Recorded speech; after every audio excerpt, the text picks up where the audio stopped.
Hello again, homeschool friends. This is Carrie with Any Day Blessings, and today I'm going to do a flip through of a different nature. This is not going to be my typical flip through. I'm actually going to just kind of be thinking out loud with you and explaining to you what I plan to change in our plan for reading for first graders. So I purchased this first grade reading lesson plan from their website. You can get it printed for you. It probably would be put together a lot better than I have it here. I haven't actually bound it yet on my ProClick, but I will do that. But as you'll see here, I wasted a lot of paper. I should have done this two-sided, but I just wasn't thinking and just hit print. So I'm going to show you inside this because there's something very, very, very important you all need to know about Memoria Press if you don't already.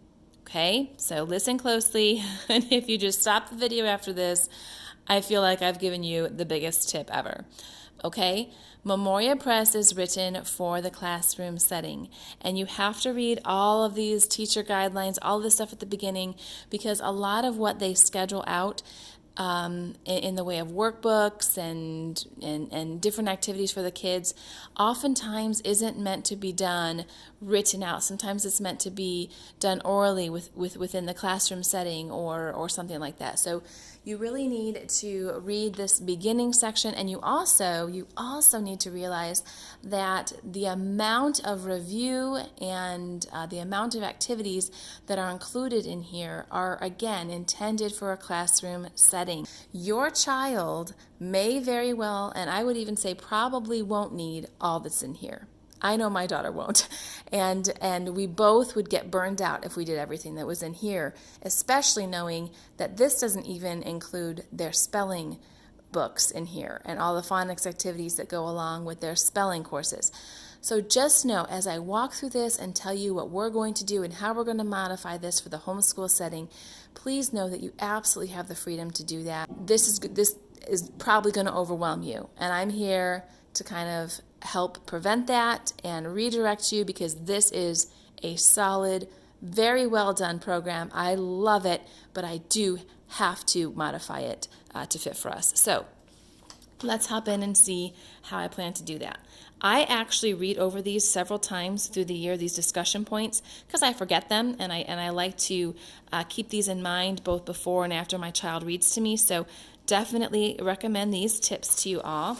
See, look at all this wasted paper. Ugh, I'm so disappointed in myself.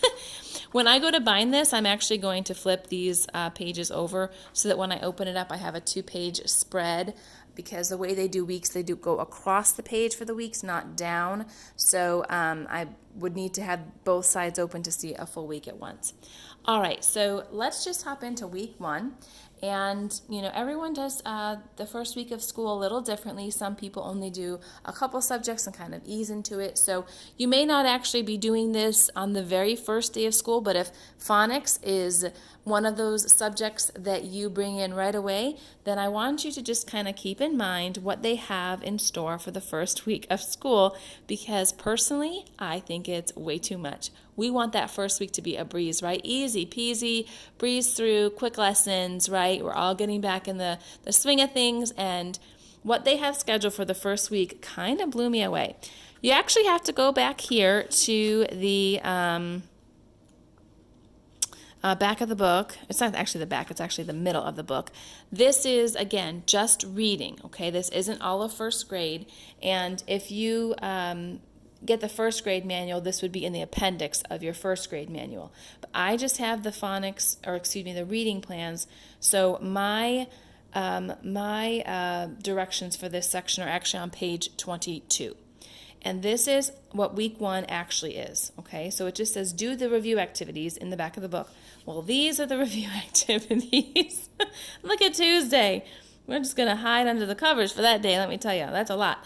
So lots of flashcards, lots of board work, lots of review in the classical phonics book. I don't think it would be hard for your student, and but it's a lot of pieces, parts for that first week. And if you watch me here at all, you know I'm not about the pieces, parts. I like things to be pretty streamlined and simple for a daily lesson. So I'm thinking what we're going to do for week 1, that big list of activities to do in one lesson, what I'm going to do, I'm going to break up all those review activities over the summer. And that's what I'm going to do. So we will still do those because, again, I think this program is solid. It's well done. I love what they've put together here. I'm just making it work for us a little more to how we like to do things. So we will use that week 1 big expanded lesson plan over our summer, and that will be our summer phonics review. So week 1 of school will actually be right here. Okay, we will actually start in week 2, and all we're doing is 2 flashcards and the first start reading pages 8 to 10. That's more like it. That's what I'm expecting from our phonics lessons. That's very similar to what we're doing this year in kindergarten. I will leave a link below to how we modified the kindergarten phonics program from Memoria Press, and we are absolutely loving it. I cannot recommend it enough. I love it. So please do not take from this video or any video that I do where I change things up. Don't take from it that this isn't a good program or I had to really modify it to work. If you do everything in here, your kid is going to be solid in phonics for absolute sure. But I just don't think all of it's necessary in a one-on-one setting for average progressing learners. Okay, so weeks 2 through 4, we are going to do as written here. That's just going to be super easy peasy. And then when we get to week 5, this is where I am making some more changes, because in week 5, I'm going to explain what's here. It just looks like 4 little boxes that you're checking off, but no, that's not what it is. You got to read all this small print here. From weeks 5 to 9, every day starts off with FSR, First Start Reading, supplemental phonics activities. And they tell you again to go to the back of the guide, which they give you here in the lesson plans. Mid-book, this is actually on pages 24 and 25.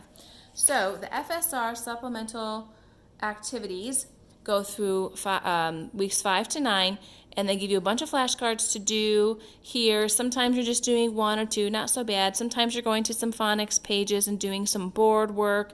Okay, but you're doing multiple things. Mondays look like they're kind of a heavy day, and that just doesn't go over well in our house after the weekend anyway. But you could split these up between, because you're just doing a couple flashcards here. But this is more than just one bullet point, as it appears to be here. Okay, so that kind of feels like to me like that's like its own like phonics lesson, just doing these review activities. But then you get another phonics lesson when you go to the First Start Reading book, and you have 3 pages to do there. Then you come down to Storytime Treasures, and I actually brought this down because this actually I think has the most work to do. This gives you some essential phonics practice as well. Here's a bunch of flashcards that you do. This is each a different flashcard. So there's, I would say, just at fast glance, probably 15 to 20 flashcards that they want you to review here, in addition to what you did in the supplemental activities and the First Start Reading book. So this is in addition to all the flashcards you've already done. Then they want you to do some new word practice, some syllabication practice, and then more flashcards. So that's just all for one day. Then you're not done yet, because your kid has to do this page and read pages 11 to 15. Is that it? Yes, 11 to 15 in Little Bear. And Memoria Press also includes spelling as part of their phonics program. This doesn't even schedule out the traditional spelling course that Memoria Press provides. Now, we are going to use that course, but surprise, surprise, I'm modifying that too. So that has phonics practice in it as well. Do you see why I'm kind of just a little like overwhelmed a little? Like, okay, we've got phonics review and flashcard work and pages in a workbook here. Then we've got more phonics flashcard and board work here, and then my child actually reads. It just seems like so much. Then he's going to have more phonics work in spelling. So this is what I'm doing, okay? Here's what we're doing. So take a deep breath. It's going to be all right. This is a solid program. We're using it. Here's what we're doing, okay? Weeks 5 through 9, we're just going to do this top section, you guys. The review activities that I showed you in the back and the First Start Reading pages. That's all we're doing for weeks 5 to 9. Then when we get to week 10, okay, well, here, let me See, my wonky print job is making this little flip through a little tricky. When we get to week 10, we're just doing Storytime Treasures. No more First Start Reading Book, no more supplemental activities. We're just from here to the end of the course working on Storytime Treasures lessons. Easy peasy, that's the way I like it. So what we're going to do is weeks 5 through 9, just do these top activities, and then in week 10, we'll actually start Storytime Treasures. So I actually have to go back to week 5 and get those lesson activities. So we're actually going to be kind of a little bit behind, quote unquote, in our Storytime Treasures, but I think we'll be able to catch up with that because the way that they have this set up, you actually reread on these days, and I don't think, at least for the first couple books, that we'll need to do these rereading exercises. With my daughter, maybe we will. We'll have to see. I'll keep you posted on that. But I do think that there is an opportunity to kind of catch up a little bit, but I'm not even worried about that. I'm going to start Storytime Treasures in week 10 and take it as my daughter progresses, and as she kind of tells me how the speed is going, we'll make adjustments. And if we're not done at week 34 or 35, however long our school year is, then we'll just continue these lesson plans into the summer, and this will be our summer reading. I'm not stressing it at all. But what I'm not going to do is I'm not going to do 3 lessons in one lesson per day. I'm not going to do that. That's just way too much for us, especially, like I said, when this isn't even accounting for their spelling lesson. So I thought I would just show you that. I'm also going to show you they have a optional Christmas, 2 weeks of Christmas lessons. Those printables are in the back of the book. We probably will just do the read alouds from this and kind of give ourselves a little bit of an easy time in December because it's so busy. We probably won't do all this extra phonics work that they have available. A lot of it does say optional. And by the time you get to week 17, it's just straightforward Storytime Treasures from here on out. So that little interruption at week 14 and 15 was just for Christmas time. If you don't want to do it at all and you just want to keep motoring through your Storytime Treasures, you can do that too. So, and we might do that as a means to catch up as well. We'll have to see. But I wanted to show you this because if this kind of, made my eyes get wide a little bit, and I've been homeschooling for 7 years, I know I've got brand new homeschool moms that follow here, and I didn't want you to feel overwhelmed. I wanted you to know Memoria Press is written for the classroom. All different levels of readers are in that classroom, and there's one teacher to kind of bring everyone along. So there's a ton of review, and there's a ton of work that these children are doing, so that the teacher can kind of know that everyone is kind of coming along and she's not leaving anyone behind. In the homeschool one-on-one setting, we can just take from a feast. This is a feast. This is a buffet of activities that we can do, and we can take what we need and we can leave the rest. I'm interested though, if you've used this and done everything that's written here and the traditional spelling program, which Memoria Press considers part of phonics, what does that take you? Just out of curiosity, you can leave that below. All right, I'm going to leave some other video links that you might want to check out down in the description, and I'll also leave the link where you can purchase this. Memoria Press is having a sale in February, free shipping on any order, any size order. So be sure if you are interested in picking anything up that you get it on sale. You can stack that sale offer with the Christmas gift card if you got one of those in the mail from Memoria Press, and the coupon code in the recent catalog that just arrived to us all this winter. So stack all those things together, get a good deal, and take a breath. This looks like a lot, but you can change it just like I did. Take care, everyone. I'll see you in the next video.